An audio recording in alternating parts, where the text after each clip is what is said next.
On the agenda tonight, we're going to be taking a look at Charley Pride, and he's going to be performing Kissin' Angel Good Morning.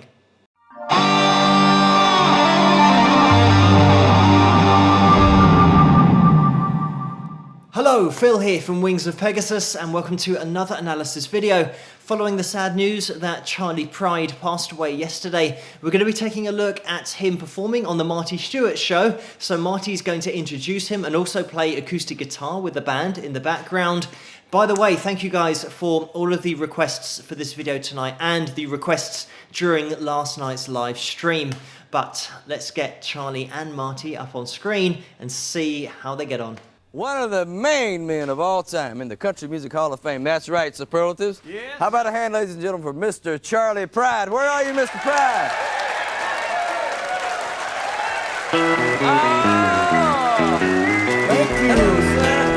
Thank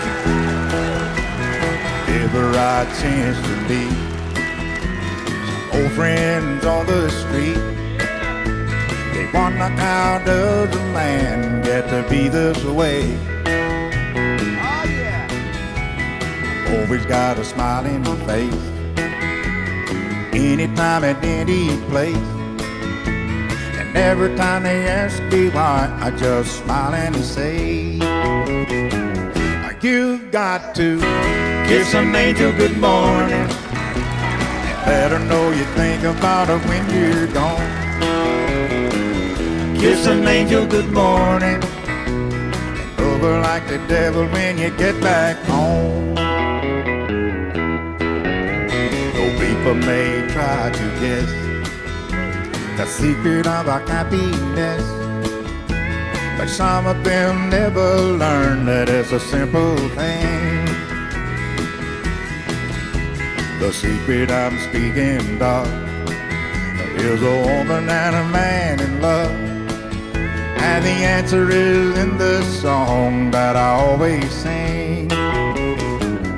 You've got to kiss an angel good morning, and let her know you think about her when you're gone.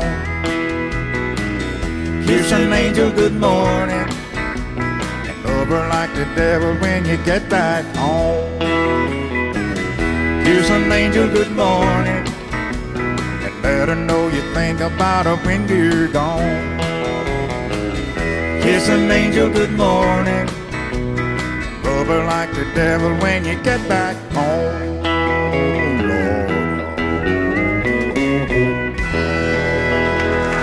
That's about right. That's the way it's supposed to be right there. And there we have it. Charley was one of those vocalists that had the perfect voice for country music because it is so easy to listen to, it's so relaxed, it sits in that range where he would normally talk.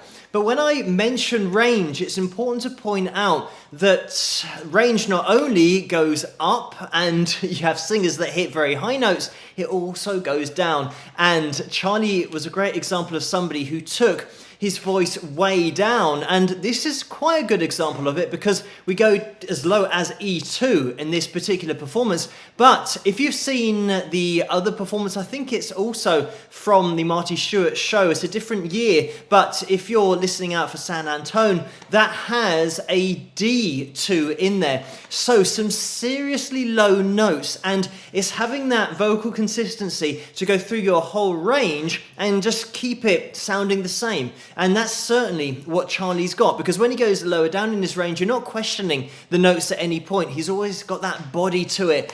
Just to mention that from the verse into the chorus, we go from a B2 to a B3. So we do actually have an octave worth of range in that verse to chorus change, but then also going below that verse pitch. Because of the vocal sitting within that pitch where Charley would normally talk, it means it makes that vocal so relatable and easy to listen to, and you can focus on the lyrical content and the message of the song, which is what country music is all about.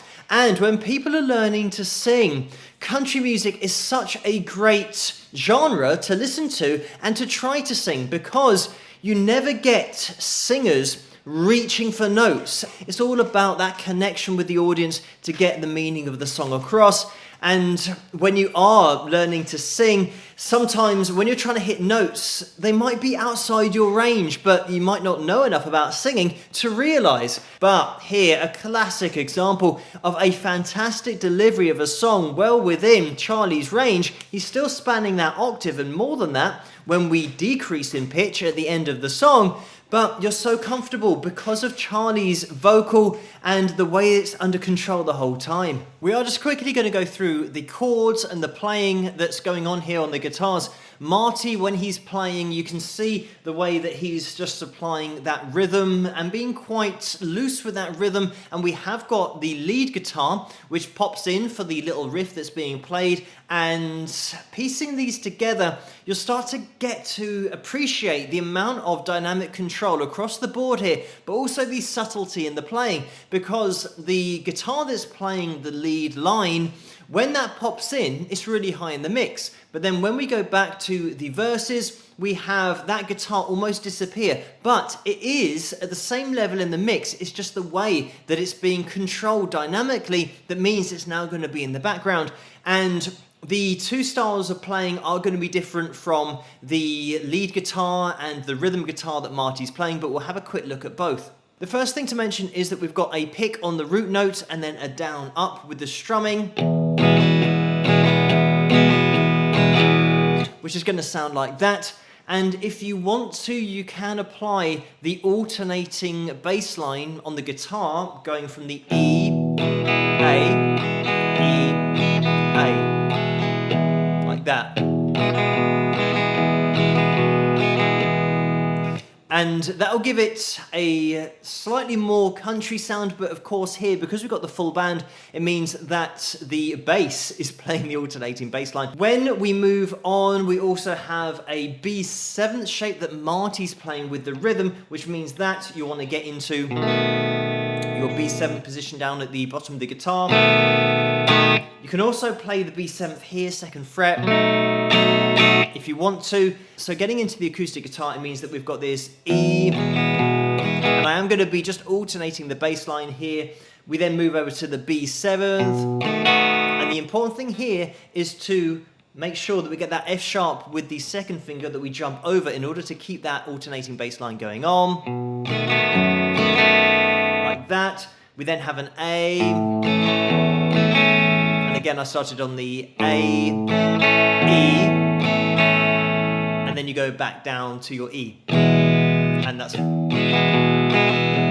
to keep that same alternating thing going on. So looking at the rhythm that's being played on the lead guitar, it's really subtle, and we're applying a hell of a lot of palm mute here and only playing the 5th of each chord. So it means that we've got our E, so just going between our E string and our A string, then into our B, A, E. Just like that. You can alternate that bass line if you want to as well by jumping up to the octave on the E, like that, and just doing the same on the other chords. And remember that F sharp there. A, E. And when I said A and E, I was calling out the notes that I'm playing. A, E, and then down to the E again. But hopefully that makes sense. So altogether that is.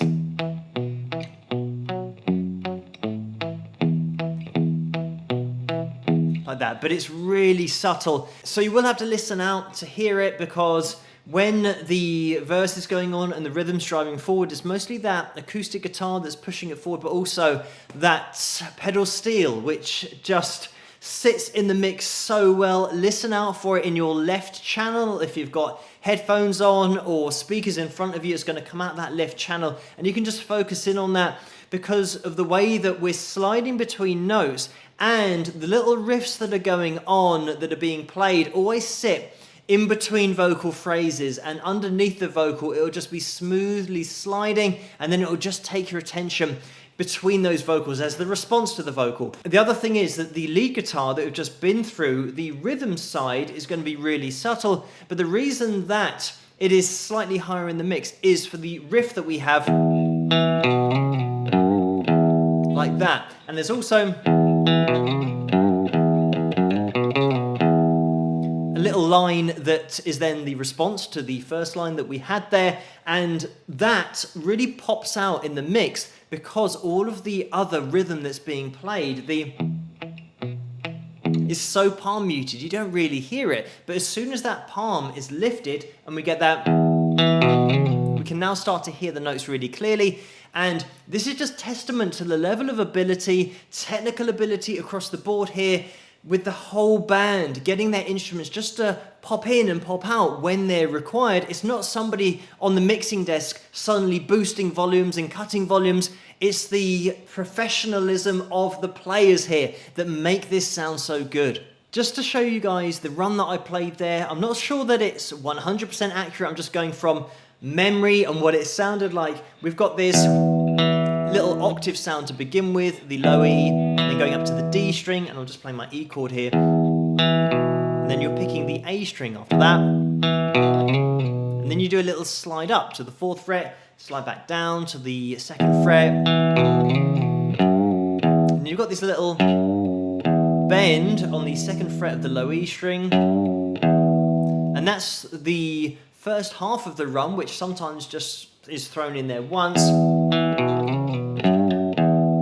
Like that. Just to throw in the second part as well, we have like that, which is the open E, F sharp there, 2nd fret of the low E string, slide up to 4, 2nd fret of the A string, and 4th fret of the A string, slide down, and that was sliding down to the 2nd fret and then playing the open E string, along those kind of lines. So, all together we've got this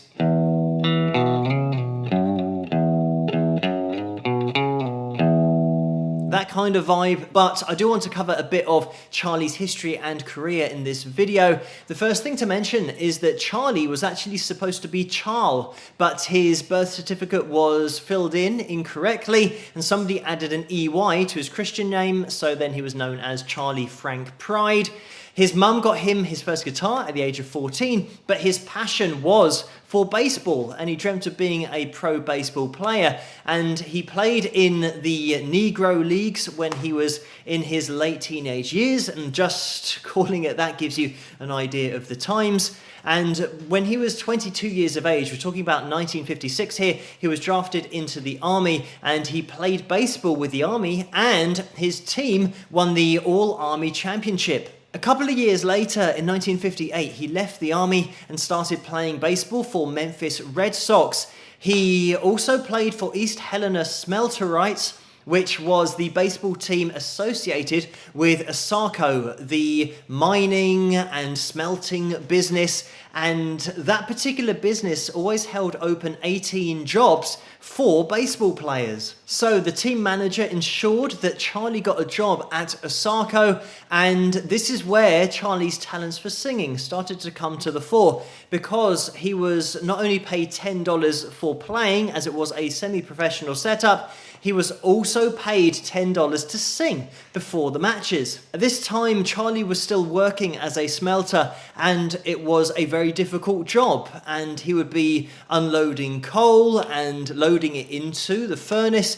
At one point, he broke his ankle unloading coal, and at this time he was also still branching out into music a bit more, doing local gigs. And it was when he was encouraged to get more into the music business by country stars such as Red Savine and Red Foley that he started to take it a little bit more seriously and start exploring those avenues. It was when a certain Chet Atkins heard Charley perform that Chet managed to get him a contract with RCA Victor, and the first single that he released in 1966 was called The Snakes Crawl at Night, but unfortunately that didn't chart. The second single didn't chart either. The third single was called Just Between You and Me, and that was a lot more successful. That was a hit. It got to number 9 in the country charts, and this was now in 1967.